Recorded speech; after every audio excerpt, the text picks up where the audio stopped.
Please check them out at the links below. Today we are putting in the Apple CarPlay into the 17 model Giulia. The first thing you want to do, like most CarPlays, you will want to remove the center console. But on the Giulia on the other side, the center console is not in the middle.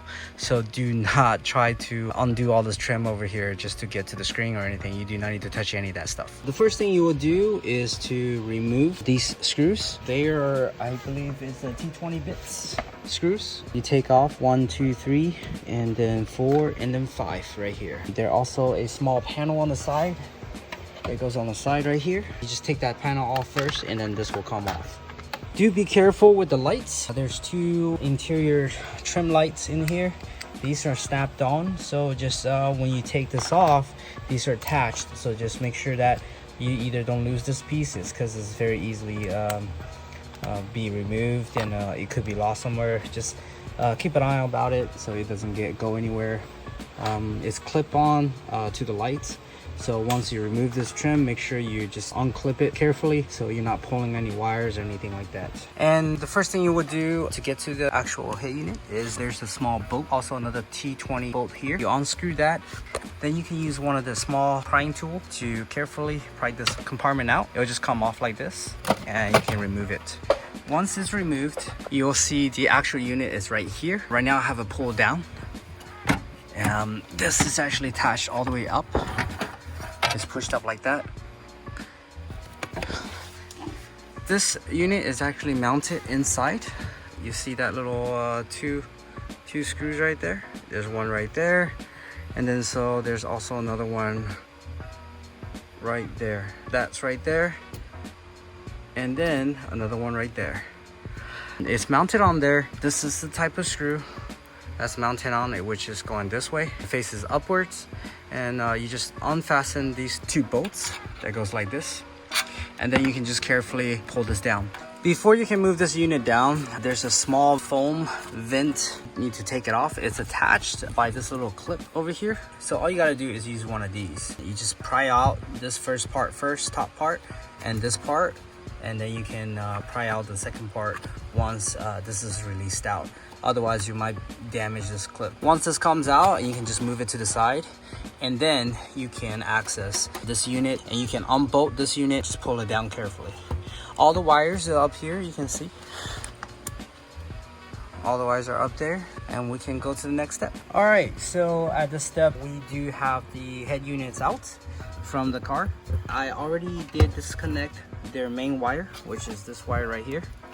This is the wire that I need to attach to the OEM wire. So there is a plug, look just like this in the back. All you have to do is lift this part, and then it will come up. Once you push this up, it should be able to slide out fairly easy.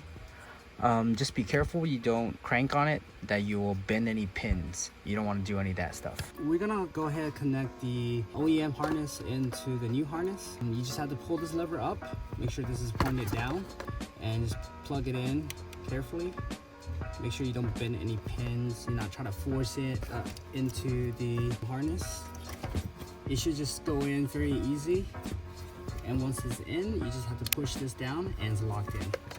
Now we're gonna connect this CarPlay harness into the back of the head unit. It goes in the exact same way. Just make sure you face it directly this way. It should face down. It should face this way. And you just plug it straight in. And once it's in, and then you can shut this down, okay? All right, so I inserted down the right way.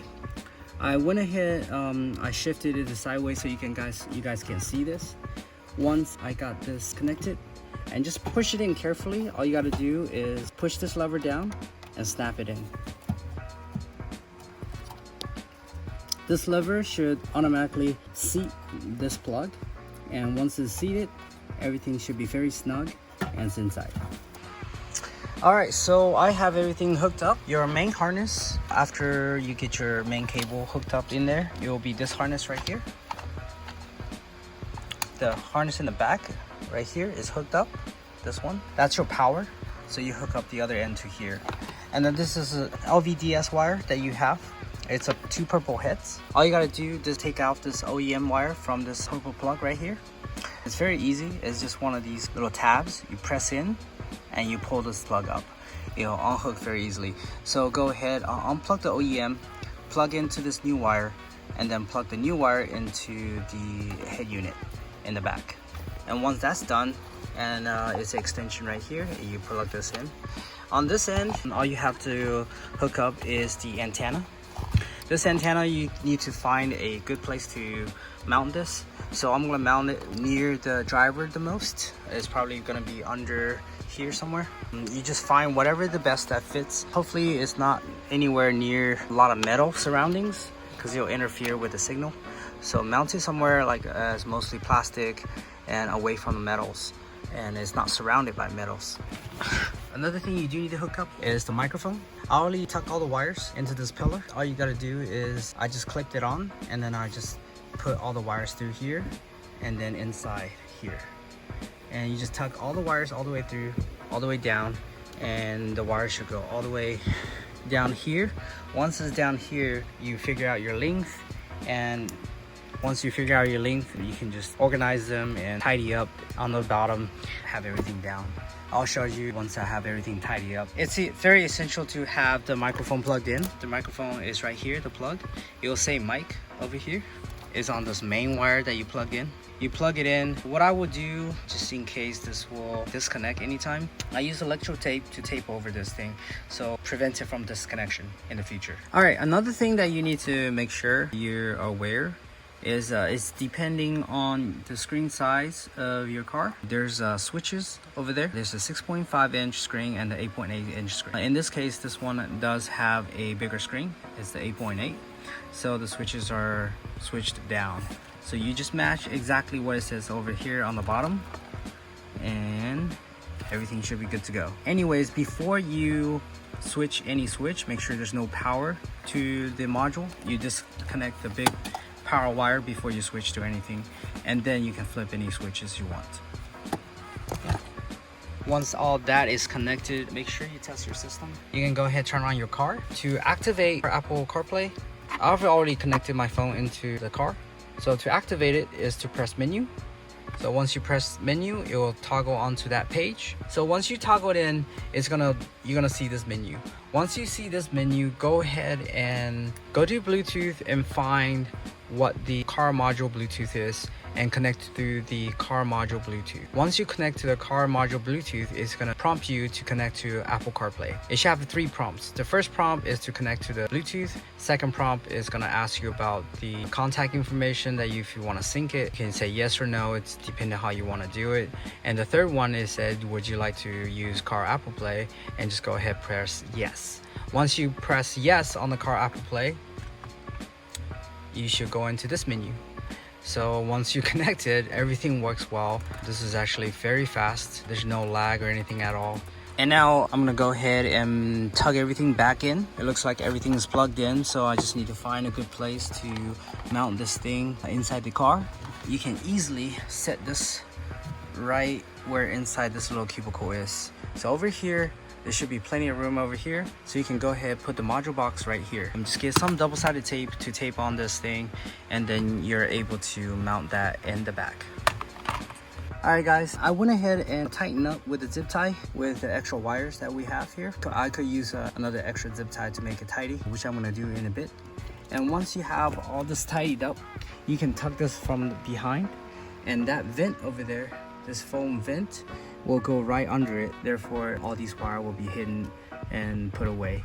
And also you can see where for the microphone, I've already taped it together just to prevent from future disconnection. So if you have this disconnected, people won't be able to hear you.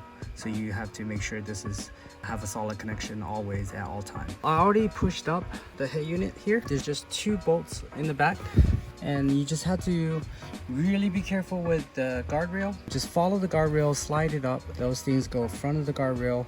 You slide it up, and then there's 2 bolts that you will connect with it. Once you have those 2 bolts in, there's 2 guiding pins on the bottom too. Make sure those holes are inside the guiding pin. Once the guiding pin is connected, you can see right here, this is one of the bolts that's already installed. and also there's another one behind it. All right guys, so I have tidied up everything.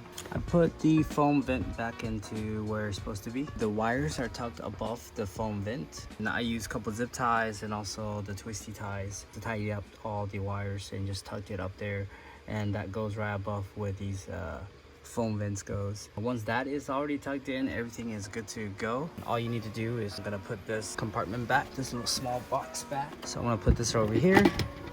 See, this is the reason why you want to tug everything good. This way this can go in very easy.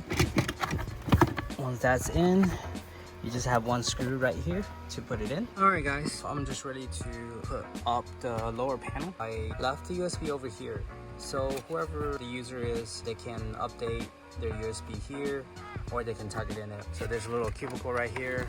They can just come grab it and update it anytime.